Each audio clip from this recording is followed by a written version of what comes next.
spending your day on $10 an hour tasks, then you are robbing yourself of opportunities to make well and above $100 an hour.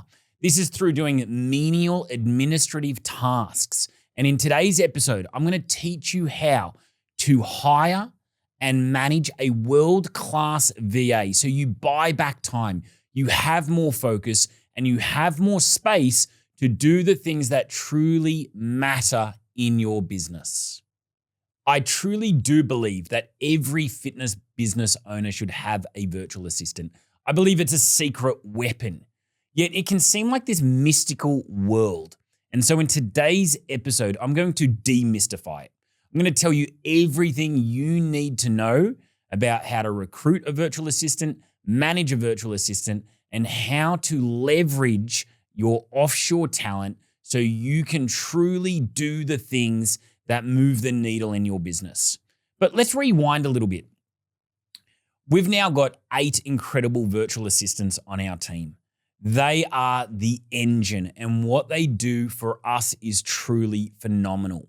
But 10 years ago, I didn't know what a virtual assistant was. I didn't know where to start, and it was just a foreign world to me.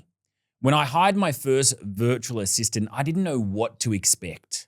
And to say my expectations were exceeded is an understatement. All of a sudden, I didn't have to worry about my email management. I didn't have to worry about all the DMs that I got. I didn't have to worry about graphic design, organizing my documents, and life all of a sudden just got easier for me. You see, I was always working hard, but was I working smart? And the answer was no, I wasn't. I was getting bogged down. And so at the end of every day, I was busy, I was exhausted, but I wasn't as productive as I could be. I wasn't spending time building the brand. I wasn't spending time on marketing, cultivating relationships, and doing sales. Instead, I was just doing all the menial things. And there are so many of them. I know you know this. You have these great plans to get a lot done. And you have a reel that you need to edit, and it takes you 10 times longer than it should. And then you get all of about 4 people watching it because it's actually not within your zone of genius. You have these great plans to go and set up, marketing emails and sales funnels, and you're getting bogged down in requests from clients to suspend their payments, change their payment details. They can't book into the class, so you've got to help them out with their app. And then you've got your team members asking you questions left, right, and center. Or when you have a world-class virtual assistant on your side, this becomes minimal and you get to do the meaningful work. Now, not only does it move the needle, but it also lights you up more because this is the stuff that you love to do. It's within your zone of genius. It works to your strengths. And so in today's episode, we're going to cover 6 key areas around the world of virtual assistants. First and foremost, I'm going to tell you why you need a virtual assistant. Here's my statement, my big statement from today's episode. Every fitness business owner needs a virtual assistant. Maybe you're not in the fitness industry. You still need a virtual assistant. I'll give you a quick example. One of my best mates owns a law practice. And every Wednesday, we have a great gym session and breakfast together. And I was just listening to him and the business challenges that he had. And I was like, well, why don't you look at outsourcing some of the administrative load right now? Because he was just getting bogged down in it. And again, this felt like a different world. So over a period of time, I convinced him that this is what he needed. Well, he now has 5 virtual assistants. He grew his business by 80% last year, and there's no way that he could have done so without this powerful offshore team. So I'm going to tell you why you need a virtual assistant.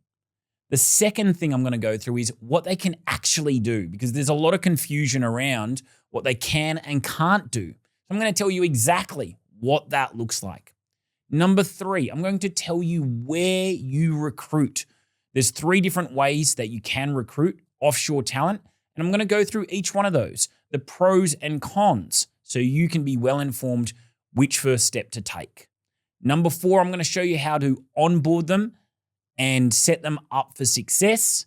Number 5, I'm going to talk about how you manage them so you help them do their life's best work and they become one of the most valuable team members in your organization. And then number 6, I'm going to go through all the mistakes. I've made a lot of them. I've made most of them. And I would rather share these with you so you don't have to make those mistakes yourself. So let's dive into today's very powerful episode. Let's talk about why you need a virtual assistant. One of the greatest things you can do in business is to free up your time and leverage it to a greater extent. Now, I have a very simple pyramid or ladder in terms of the tasks that you should do and not do as your business grows. Now, at the bottom of that ladder is anything that is administrative.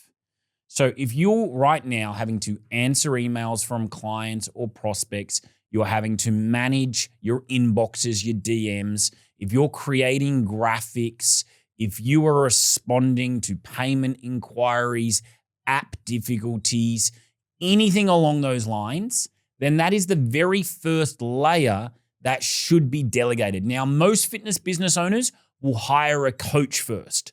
I actually believe you should hire an administrative assistant. Why? Because the cost of labor is cheaper, right? So if we go offshore, it's going to be anywhere generally between $5 to $20 an hour to delegate those tasks.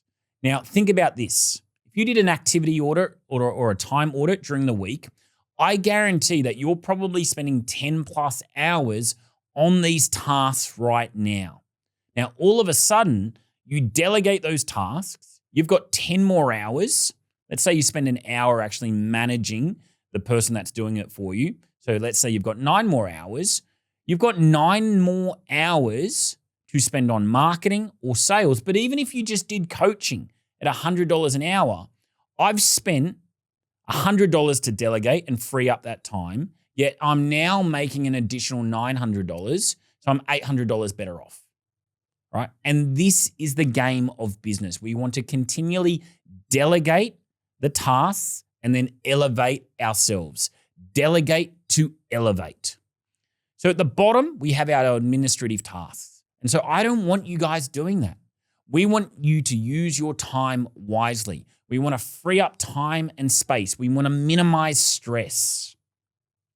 The second rung in the ladder is then the coaching side of things. Now, I'm not saying don't coach.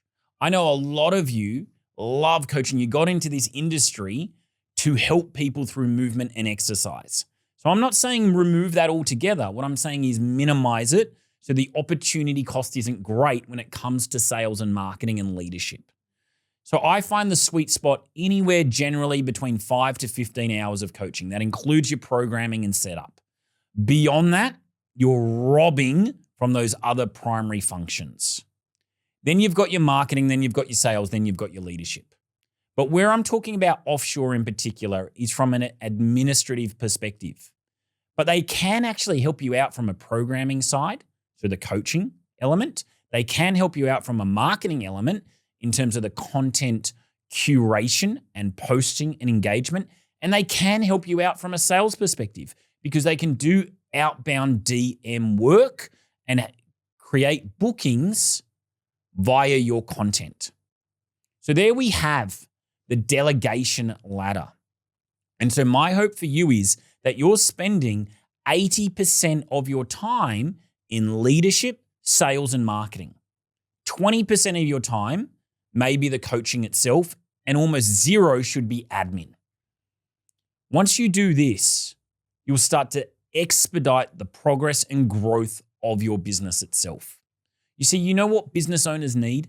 Business owners need space. Space to think, space to connect and cultivate relationships, space to come up with ideas, space to solve problems. And you can't do this if you're working 50, 60 hours a week doing the menial stuff.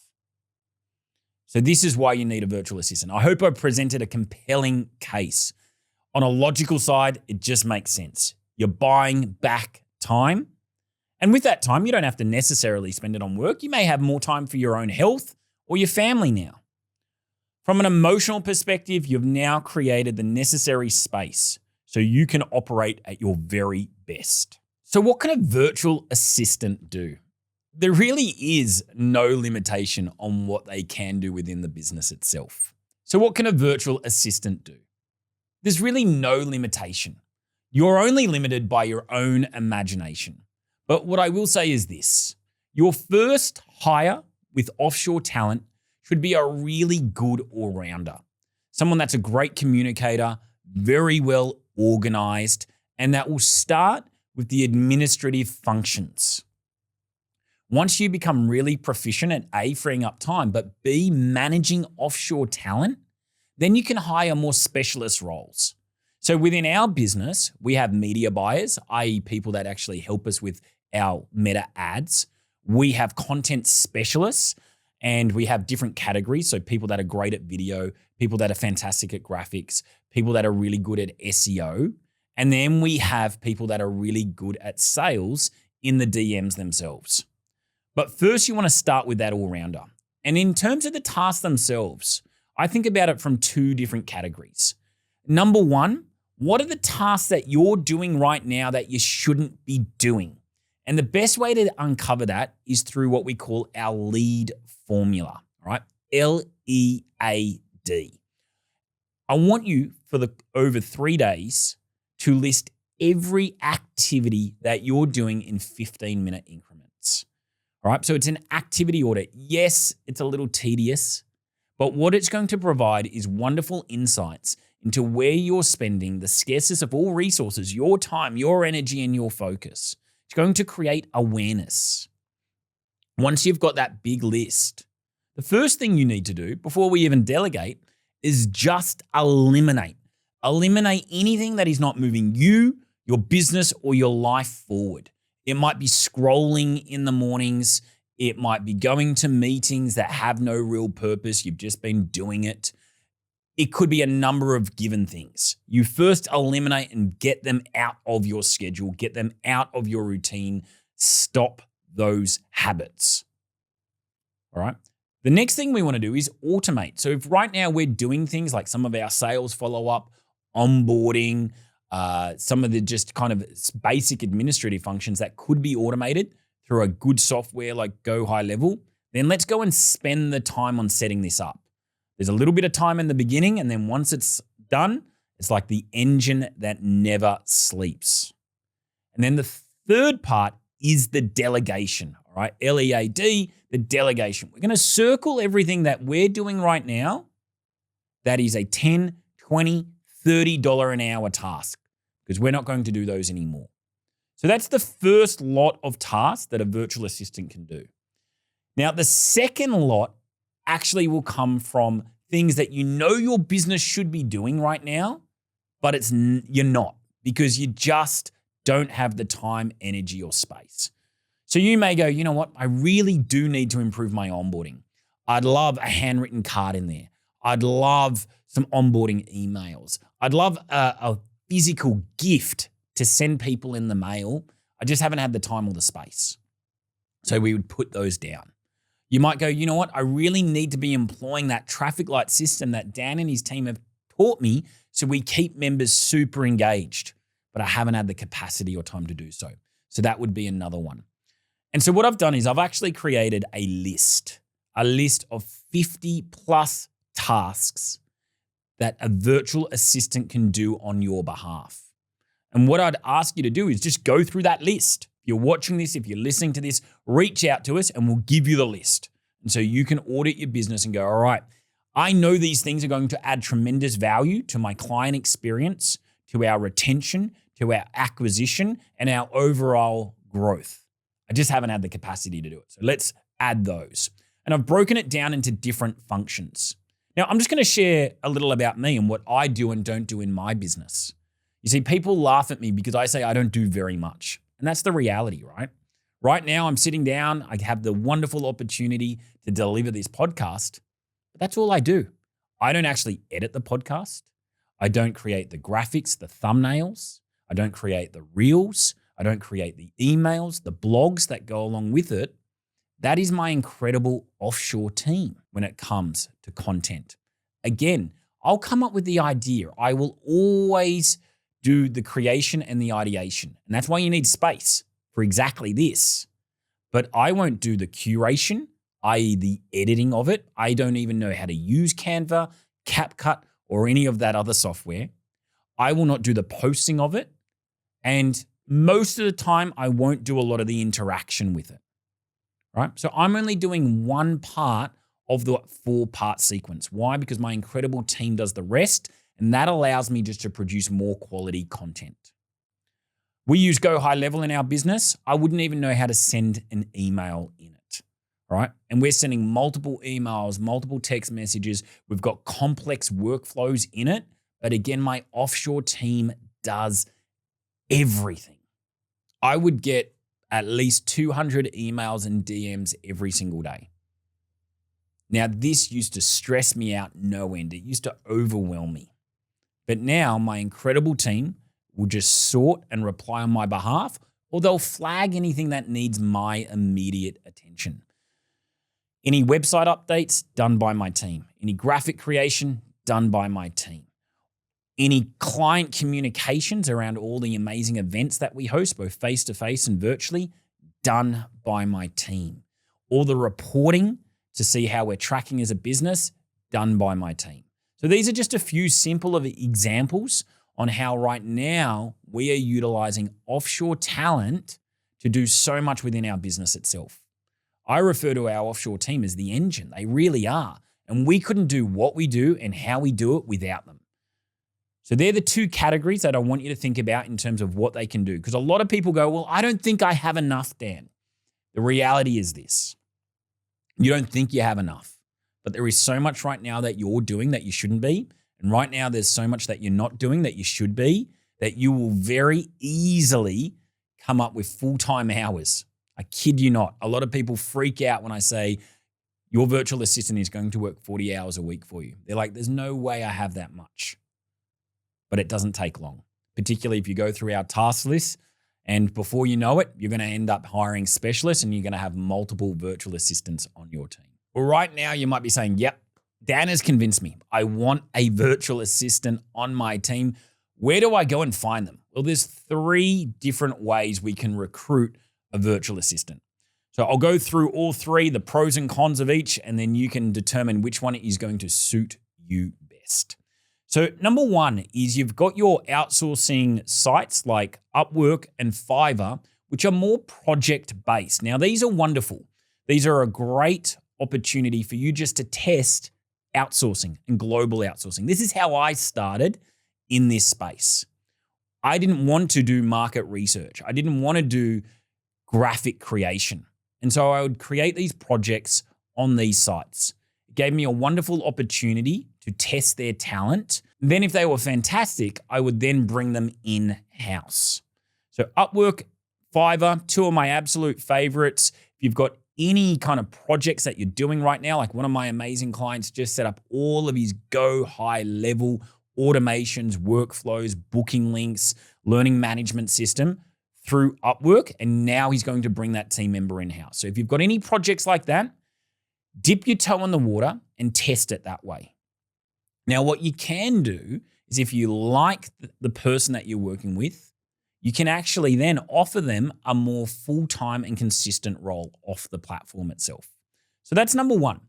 Number 2 is to use agencies. And this is how I started in the virtual assistant world. I started with Outsourcing Angel, and this was just a great start for me because I didn't know what I didn't know.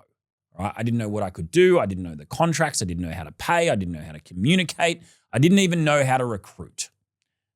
And so they did everything for me. They made my job so much easier because they do a lot of the heavy lifting. They understand the laws. They understand what you can and can't do.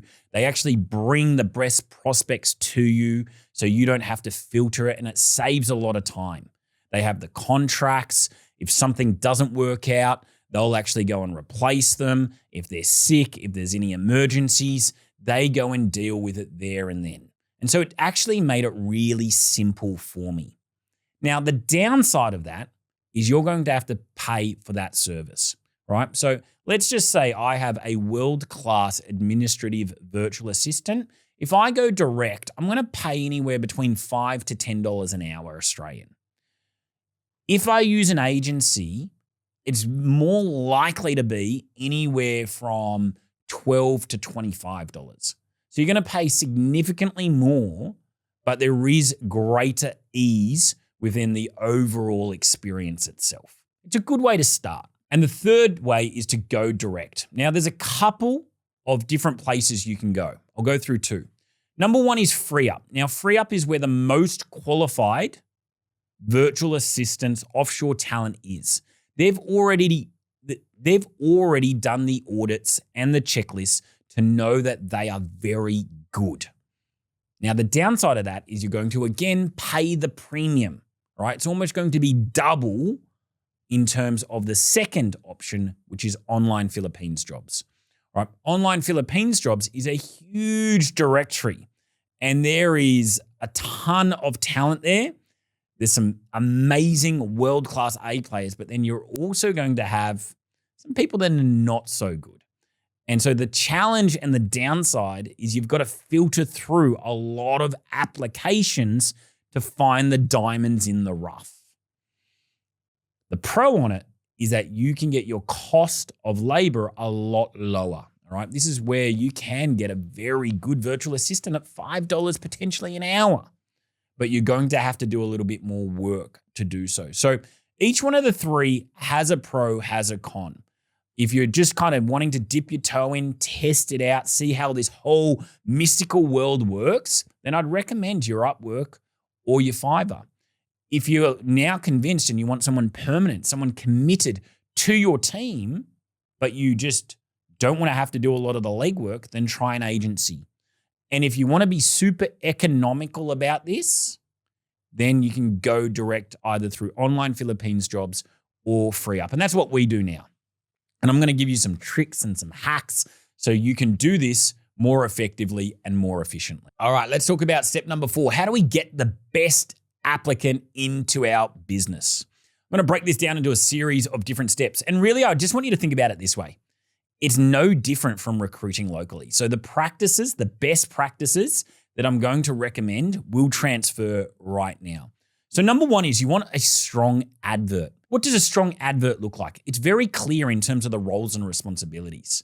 But more importantly, it talks about your values and the person that you want to attract, the culture that you pride yourself on and that you've built the business on itself. So that's the first thing. The second thing, particularly if you're going to use online Philippines jobs, is you're just going to be inundated. It's going to be so overwhelming. You'll get hundreds of applications. So you want to put a little test in that advert.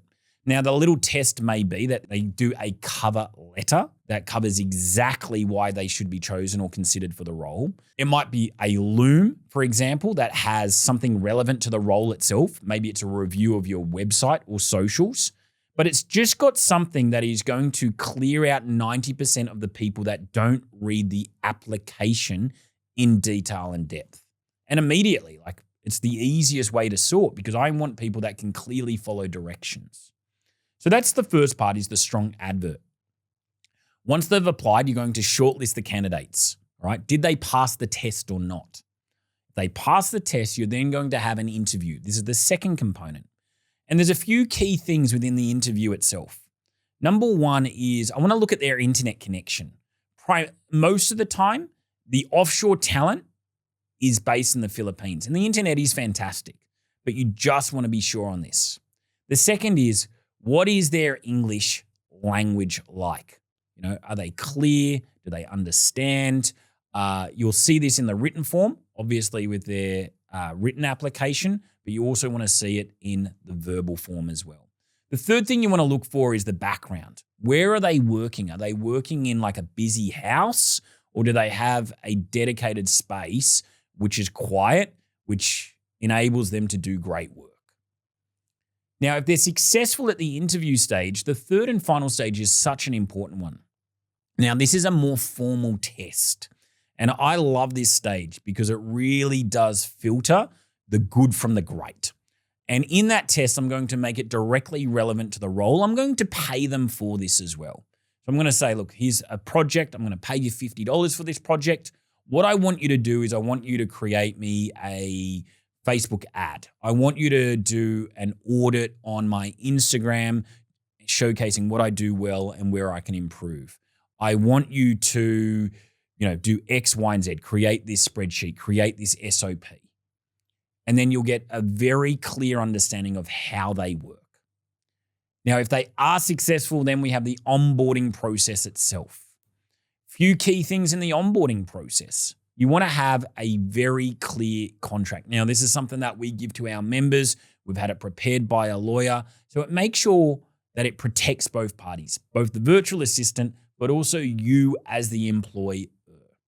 You want to make sure that the onboarding process is built out over about 2 weeks. And in the first couple of weeks, you're going to have to spend considerable amounts of time with your new team member. You see, if you can manage offshore talent, then you can manage locally talent even better. Why? Because with local talent, you get to see them all the time. You get to see them at the water cooler. You get to see them in sessions. You get to have socials with them. So you've got this face-to-face interaction where you can bring things up and you're constantly communicating. Remote talent, it's a lot more difficult. It's a lot more challenging. And so that's why if you get these processes right here, it just transfers so beautifully. So in the onboarding, you want to spend at least an hour a day with them, making sure that they understand first the organization, B, the culture, the team, the story, the history. They understand the products, the services.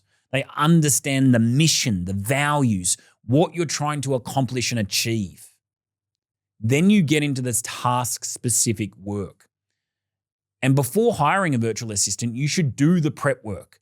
You should generate the checklists. You should generate the SOPs. You should generate the KPIs. So we make it that much easier. Now, this is everything that we give to our clients. We have checklists for our team members so they know what they're doing every single day, every single week, every single month, every single quarter. We have an SOP template so they know the exact way to execute the task. They know what good looks like. And then we've got clear KPIs, so there's a scorecard, a criteria of performance, whether they're working well or whether there's an opportunity for improvement itself. The onboarding process is all about setting them up for success. What can we do in those first few weeks that enable them to absolutely flourish and thrive in their roles? Now, a lot of business owners will tell me they don't have the time. Well, you don't have the time not to do this and not to do this well. Yes, it will take some extra effort, energy, and commitment. But I refer to this as the 1 step back for 10 steps forward rule. For a few weeks, you're going to have to work a few extra hours. You're going to have to dedicate some time to developing and sharpening those SOPs and those checklists, tightening those contracts up. But once you do so, it will allow you to take 10 steps forward in your business because you have a world-class team member who is absolutely flourishing. Let's talk about step number 5 now, how to manage our virtual assistant on a more ongoing basis. You see, where I see a lot of problems with virtual assistants and business owners is a lack of management. There's an abdication of responsibility. And the narrative that they tell themselves is, well, the cost of labor is so cheap anyway, it doesn't really matter. And so they're very inefficient. And that is completely the wrong attitude to have. You should be managing this person like they are a local person, no differently. All right. Just because the cost of labor is cheaper doesn't release you from your responsibilities as a manager, as a leader. And so there needs to be some rhythms. So I'll talk to you about our rhythms and what we do with our offshore team. Every single week, we have a very specific department meeting. And the relevant talent, whether offshore or local, is within that meeting. And it's really clear on what they've done last week, what the focus is this week, where their KPIs are, where their bottlenecks are, and what we are going to focus on for the week moving forward. Every single day, I get an end-of-day report from my offshore team. And it simply is just a list of everything they've done that day. All right. I rarely read through the list itself, but it's just accountability. And then every single morning, we do what's called a daily huddle. Now, we utilize Slack for this. You don't have to. For a long time, we used Voxer. And the rule is this. Every team member needs to jump on there before midday and just go through 3 things. Number 1, what did they do yesterday? Number 2, what is their focus today? And number 3, what are the questions that they have for team members? So this means that we can move very, very quickly as a unit. Now, this whole thing only takes about 3 to 4 minutes, yet it provides accountability, transparency, and it allows us to just remove any bottlenecks on the fly itself. Beyond that, you want to be investing in your team. Much like our local team, we want to make sure that they grow and that they prosper and that they're engaged. And so I'll always invest in courses for my team. I love the marketplace Udemy, Udemy. It's absolutely phenomenal. So my team loves it because their skills are just getting better and better and better. And I love it because I'm matching those skills to the needs in my organization. You know, I talked about Go High Level before. I don't know how to use it, but I need my team to be absolute ninjas in it. So I bought 2 Udemy courses and made them go through it. Now they can do anything on that platform that I need. YouTube videos like this one. I don't know how to upload it. I don't know how to do the tags. I don't know how to do the timestamps. I don't know how to do the thumbnails and the titles and everything else. So I put my team through a YouTube Udemy course. We're going to cut this down into some reels. They've done a Udemy CapCut course. We're going to create some awesome graphics from it. So they've done a Udemy Canva course. Phenomenal marketplace and a wonderful way to upskill your team itself. The other thing you want to do is you want to recognize and reward your amazing team. You know, just a few months ago, I had my virtual assistant, April, fly in from Philippines to be at our immersion, our client event. Now, this was phenomenal. She's been my virtual assistant now for 5 years. Everybody in my community, in my organization, you know, clients and team members are like, no, April, because they know that I couldn't do what I do without her. She is absolutely phenomenal. So I said, you know what? I'm going to fly you out. You've never been to Sydney before. She'd never been overseas. And we flew her out and she had the most phenomenal experience. And it was really special for us as a team to be all together. Now, I'm not saying you need to do that, but you do need to recognize and you do need to reward. And that can be different bonuses. That can be different courses. And it should be a partnership where you're really helping them grow. And in return, they are delivering just an immense amount of value to your organization. Now, when it comes to payment, there are different ways that you can do it. I won't dive into too many specifics, but you're looking at things like Wise or PayPal to make it really easy. So maybe you've got a virtual assistant and maybe they're just not working as well as they possibly could. And that's on you. That's not on them. So let's talk about some of the mistakes to avoid, right? Because I've made all of these. Number 1 is hiring without clarity. So you may say, this sounds like a good idea, but you don't go and get really clear on what they should do and what success looks like. So spend the next couple of weeks developing the checklist, the SOPs, the actual job descriptions, and also the job adverts. The clearer we are, the more effective we will be. Number 2 is what I talked about before, is just abdicating responsibility. Right? Oh, I don't know what they're doing, Dan. Oh, they're not doing enough. There's too much, like they're just not communicating well enough. It's because you haven't developed the systems and you haven't upheld the systems themselves. Number 3 is I would actually have your virtual assistant work for you full time. When you're only hiring them for like 5-10 hours where you're trying to skimp on spending money, you'll actually end up having a virtual assistant that has scattered priorities because they're working for 4, 5, 6 different people. So my aim for you is to have them working full time. And again, it's not a significant investment. Let's just say we have them working 40 hours a week at say $6 to $7 an hour. You're going to be spending anywhere between $200 to $300 an hour to have someone full time in your business doing incredible things. Number 4 would just be really poor adherence to the standards, right? And this is the same with any other team member. If you create exceptions, then you end up creating new rules. So if all of a sudden they don't do an end of day report or they don't do a morning huddle, then you're just saying, well, that's okay. Not only are you saying it's okay to them, you're saying it's okay to the rest of your team. Remember, the exception creates the rule. And so every time you let a standard slip, you're saying that this is acceptable. So in closing today's episode, there's a few considerations I want you to have. Number one, I hope I've really convinced you that this is a necessity, not a luxury. This isn't something that you consider. This is something you should do. And I hope you've now realized that. Second, I want you to do the activity audit. If for nothing else, you're just going to get great awareness as to where your time and energy goes. I then want you to reach out to me and ask for that virtual assistant task list. Let's circle all the things that should be getting done that are not getting done right now. And then number 4, let's go and recruit a world-class virtual assistant so you can grow and thrive. Thank you so much for watching today's episode. If you did get value, all I ask in return, the only thing I ask in return is that you either like, comment, subscribe, or share. Thank you so much.